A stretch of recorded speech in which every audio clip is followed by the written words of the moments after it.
হৃদয় আর কয়জন আছে? স্যার আর 2 জন আছে। পাঠিয়ে দাও। আচ্ছা। আসসালামু আলাইকুম। ওয়ালাইকুম আসসালাম, বসো।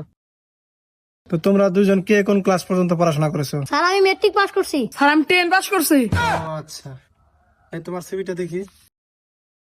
তোমার রেজাল্ট তো অনেক ভালো। আচ্ছা, তোমার চাকরিটা কেন দরকার? স্যার আমি বাড়ির বড় ছেলে, পরিবারের সব দায়িত্ব আমার উপর, তাই আমার চাকরিটা দরকার। তোমার সিভিটা দেখি।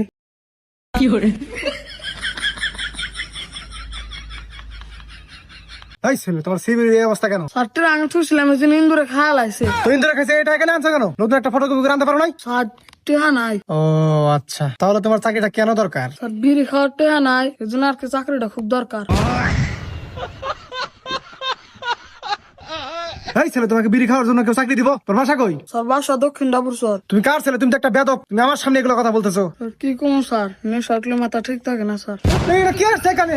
এই নেশাখোর কেন ঢুকলো এখানে? এই হৃদয়, এই নেশাখোরকে তাড়াতাড়ি বের করো। এই ছেলে, স্যার ভুল হয়েছে স্যার, আর হবো না স্যার। স্যার এই ছেলে, তুমি বলো বৃষ্টি কাকে বলে? আকাশ থেকে ফোটায় ফোটায় যে পানিটা পড়ে তাকে বৃষ্টি বলে। আচ্ছা, তুমি বলো পরিবেশ কাকে বলে? পরিবারের সবাই মিলে এক জায়গায় ঘুরতে যাওয়াকে পরিবেশ বলে।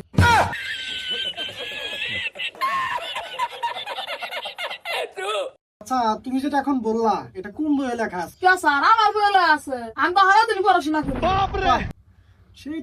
আচ্ছা, আমাদের এটা তো মার্কেটিং এর জব। তুমি মনে করো তুমি চাকরিটা পেয়ে গেছো, তো মার্কেটিং করে তো আমাদের পণ্যগুলো বিক্রি করতে হবে। মনে করো এই পেনটা একটা পণ্য, এই পণ্যটা তুমি এখন আমার কাছে বিক্রি করে দেখাও। Okay sir. আসসালামু আলাইকুম। আমাদের কোম্পানির স্বার্থে এই পেনটা আপনাকে 50% ডিসকাউন্টে দেওয়া হবে, আপনি কি নেবেন?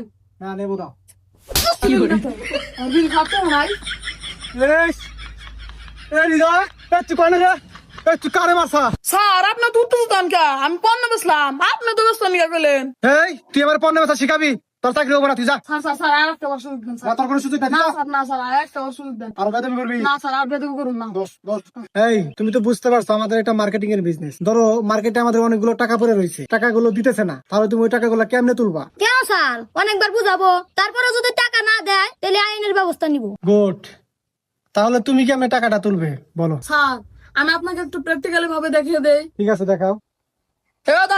দাদা